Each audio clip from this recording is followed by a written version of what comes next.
శ్రీ మాత్రే నమః. గురువు దహనం ముగిసిన రోజు మీ జీవితంలో కొత్త అధ్యాయం మొదలవుతోంది. ఇది ఏ రాశికి అంటే కర్కాటక రాశి మీకోసం. నమస్కారం, నేను పండిట్ సూర్య ప్రకాష్. 3 ఆగస్టు 2026 నుండి 31 ఆగస్టు వరకు ఈ నెల మీ జీవితంలో ఎలాంటి మార్పులు తెస్తుందో చెప్తాను.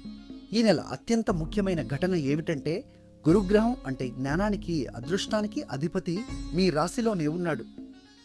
ఎవరి ఘనం అన్నాడు, కానీ సూర్యుడి వేడికి దగ్గరగా ఉండటం వల్ల దహనం అనే స్థితిలో ఉన్నాడు. ఈ దహనం ఆగస్టు 12న ముగుస్తుంది. అప్పటి నుండి గురువు తన పూర్తి శక్తితో మీకు ఆశీర్వాదాలు ఇవ్వడం మొదలు పెడతాడు. మీ అదృష్ట సంఖ్య ఈ నెల 3, అదృష్ట రంగు పసుపు పచ్చ. ఈ నెల ఆధ్యాత్మిక పూజలు చేయడం మంచిది, కానీ ఆర్థిక ఊహాగానాలకు దూరంగా ఉండండి. మంత్రం ఓం గురవే నమః ప్రతిరోజు 11 సార్లు జపించండి. మొదటి వారం కొంచెం జాగ్రత్తగా ఉండాలి, ఎందుకంటే గురుదహనం ఇంకా కొనసాగుతుంది.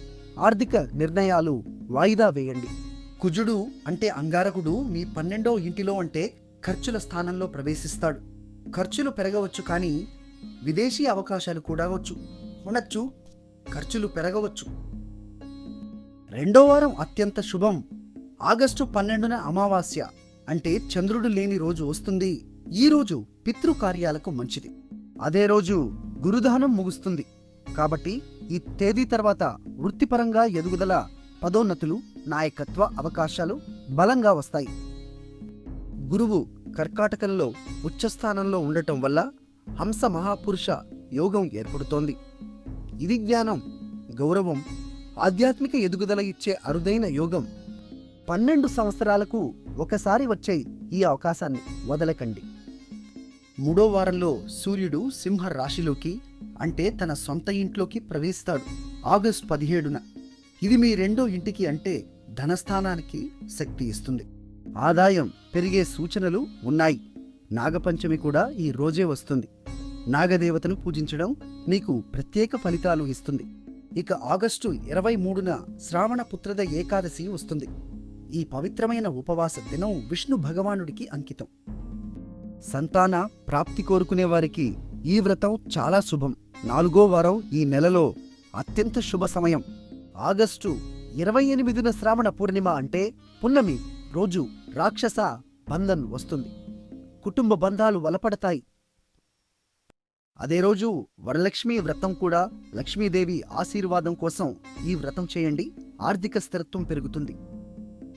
శనిగ్రహం మీనరాశిలో అంటే మీ 9వ ఇంటిలో వక్రగతిలో ఉన్నాడు. అంటే శని ప్రభావం నెమ్మదిగా పనిచేస్తోంది. ఉన్నత విద్య, విదేశీ ప్రయాణాలు కొంచెం ఆలస్యం కావచ్చు, కానీ తండ్రి ఆరోగ్యం పట్ల శ్రద్ధ వహించండి. వృత్తిపరంగా ఈ నెల 2వ అర్ధభాగం అద్భుతంగా ఉంటుంది. నాయకత్వ అవకాశాలు, ప్రభుత్వ సంబంధ పనులు, పదోన్నతులు రావచ్చు. ప్రేమ విషయాల్లో ఆగస్టు చివరి వారం అనుకూలం.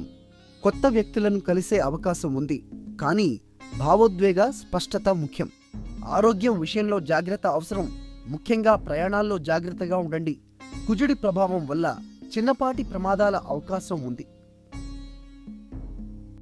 ఆర్థిక విషయాల్లో ఊహాగానాలకు దూరంగా ఉండండి, కానీ ఆస్తుల కొనుగోలుకు 3, 4 వారాలు అనుకూలం.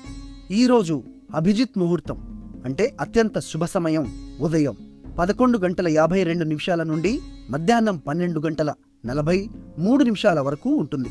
రాహుకాలం అంటే కొత్త పనులు మొదలు పెట్టకూడని సమయం ఉదయం 7:34 నుండి 9:09 వరకు ఉంటుంది.